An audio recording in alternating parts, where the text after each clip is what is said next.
We're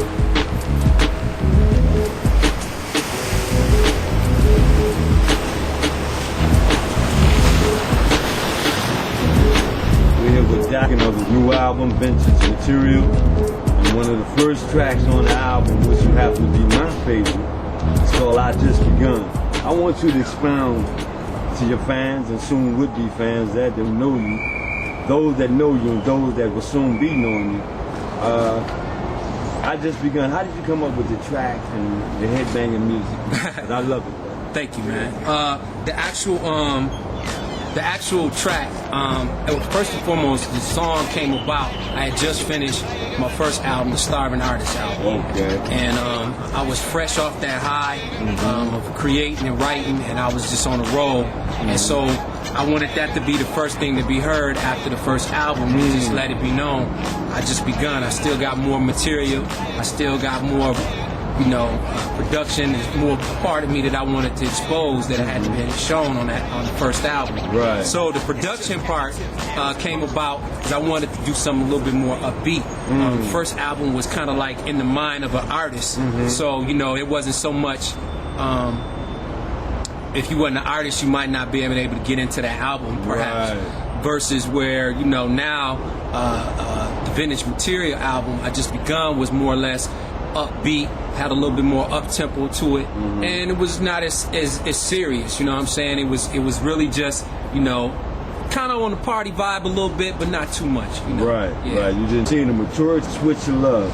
Give the fans that know you and those that are getting ready to know you some insight on how you came up with that concept, which is relevant to what we see today.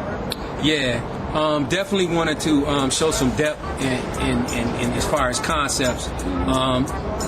Being that we live in a day and time where you got same-sex marriages and things of that nature, you know what I'm saying? Us men, we are Still attracted. Right, we still attracted to women. Not trying to break nothing up. Nah, we still attracted to women, and for you women that involved in that lifestyle, you can't be mad at us when we approach you. You know what I'm saying?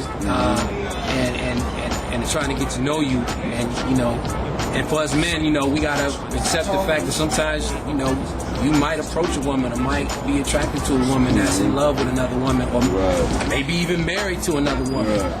But for the women, it was just a song to let them know, like, hey, don't be mad at me. You know what I'm saying? Nature's still taking her course. Yeah, and not only that, I ain't really trying to change you either. You know what I'm saying? Right, so, Got you, man. And just A Hustler's Tale. That's another track that really, more or less, like I want to say, stimulated me to, just look at various things I've seen already and some things I did not know. Yeah. I like the way you, expound, and definitely the maturity level I see in this Vintage Material compared to your first album. Yeah, thank you, man. I definitely wanted to take people on a different type of ride. You know what I'm saying? Like I said, the Starving Artist album was more of a artist vibe, for people that's actually artists. They know what it's like, some of the stuff we go through. You know what I'm saying? And this album, once I wanted to tell a very in-depth story. You know what I'm saying? I love storytelling, MCs, and people that can actually paint a picture and actually take you there. And that's what I want to do on Hustler's Tale. More that kind of touches on the little, the street life a little bit, but more importantly, I hope that people just enjoy the journey, and then second, basically just look at the fact of the ups and downs when you trying to, maneuver. You know what I'm saying? When you're just trying to maneuver. And definitely got to go into gun rule, man. Because me knowing you coming from Grand Rapids, right. Most of us out here, when we come from the bigger city, we figure like Grand Rapids, you got to be put on the map. City, yeah. But that's not always true, man, because evil is evil no matter where it is, man. I just want you to expound to fans on it. Grand Rapids, Michigan, man, is an interesting place. It's the second largest city in the state of Michigan. So, a lot of times when we think about the poverty or how things are in Detroit, we just think about Detroit. Detroit is grimy, Gun Rule is grimy too. That nickname just didn't come about out of nothing. But it's just a snapshot of you know, some of the things that I witnessed during that time frame living there. It's also talking about some of the things that went on, whether it be, you know, not so good, you know what I'm saying, on the criminal side, or even not on the criminal side, just the energy of the city and some of the things that it's not too pretty, you know what I'm saying? And just because we're not you know, the biggest city in the state, don't mean that it still has a history. It's still got a history. Come on, man. It's still got a history. I'm glad you're telling it, man. And, you know, because a lot of folks who know, but there's a lot of folks who in the dark. Yeah. You know, they don't care to hear that until somebody speaks up and they be like, what? Yeah, you know what I mean? You come from a big city, and a lot of times, like, oh, this is a walk in the park. Right. I mean, that ain't always the case, man. Some of these smaller cities, man, be having a lot of stuff going on, man. So, you know. But yeah, it's just a snapshot, you know, of you know, some of the not so pretty things about the city. You know what I'm saying? And then let's speak on get your own style. I mean, you know, just really being you and the artist that you are, and so many of us, even in the music world as well as outside of the music world. You go to basketball or wherever, what have you. You know, we've lost our identity, man. And the way you expound on it and the style you bring it to your fans and to those that need to know you and who will soon be your fans. Right. Expound on that. Yeah, man. That was just me waving the flag, like on some, you know, yo, be you, like be proud to be you, like, you know, like you should, whatever your style is, man, you should wear that on your chest, man. You know what I'm saying? You should do you know. And some people, everybody ain't gonna get it. Yeah, you might have to take some criticism, but like any original person who first came out who did something unforeseen that ain't nobody heard of, they gonna take the criticism. You know what I'm saying? First come the criticism, then come the praise, then come the clones. You know what I'm saying? But I mean, I listen. Yeah, I listen to so much music that just sound like the next person or the next person's style. Then you got everybody dressing the same. And it's like, you know, that just makes a very boring, you know, existence when we're talking about art, man. You know, like if everybody painted like Picasso. You know what I'm saying? And you wanted to have something to hang up in your house, and when you go, I come to your house and you got the same style in your house. You know what I'm saying? Very or we cool. go, I go to get a suit, and all the suits is cut the same way your suit. So we all walking around. Nah, man, come on, it's not. It's not really being creative, man. Nah, man, not expressing yourself, man, and not being true to who you are. And you could possibly have something inside of you that the world probably need to see, and you want to keep it dormant because you're trying to be like the next person. Well, you know that, and I'm glad that you expound on that in the manner that you did, because most of the great artists, you know, great dancers, singers, and you know, even some of the greatest basketball players, even in the sports world, have always got critique, brother. For sure. And then, you know, when they seen something that worked, you know, now you my man. Right. So I definitely get your own style is, you know, something I think more of us, and there's more people out there, particularly art, you know, and just some of the everyday folks, man, that just want to be them and then get critiqued for being them. Yeah. So I think you will have more fans on that track than anything else. I hope so. I hope so. You know what I mean? As an artist, you know, I'm a fan too. So, you know, when I hear something different, I might not be able to rock it like that, but it could inspire me. Right. You know what I'm saying? Go and ahead. that's one thing about art, man. Hopefully, you know what I'm saying? My work or something I said or did can inspire somebody else.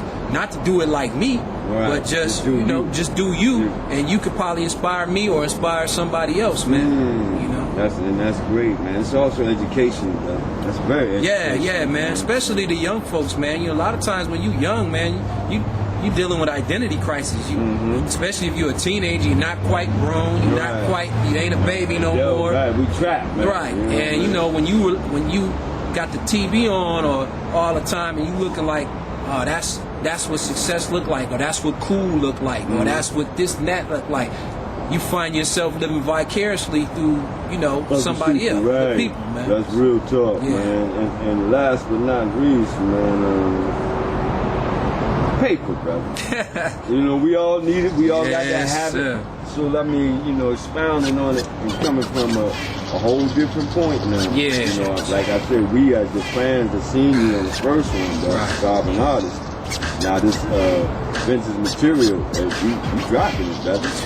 Thank you, man. Yeah, Paper, man. That was a cut that I looked at the aspects of how much influence a piece of paper has on our society, man, has on mankind.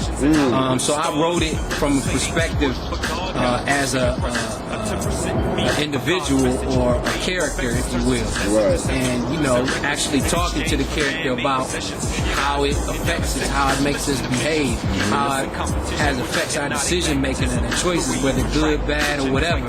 You know what I'm saying? So, you know, it was almost like I was talking to it and letting it know, like, you know, this is what you do to us, this is what you have on us. But then also hoping that people listen to it and be like, yeah, you know, it does have an effect on me. And why does it have an effect on me? So who's in control?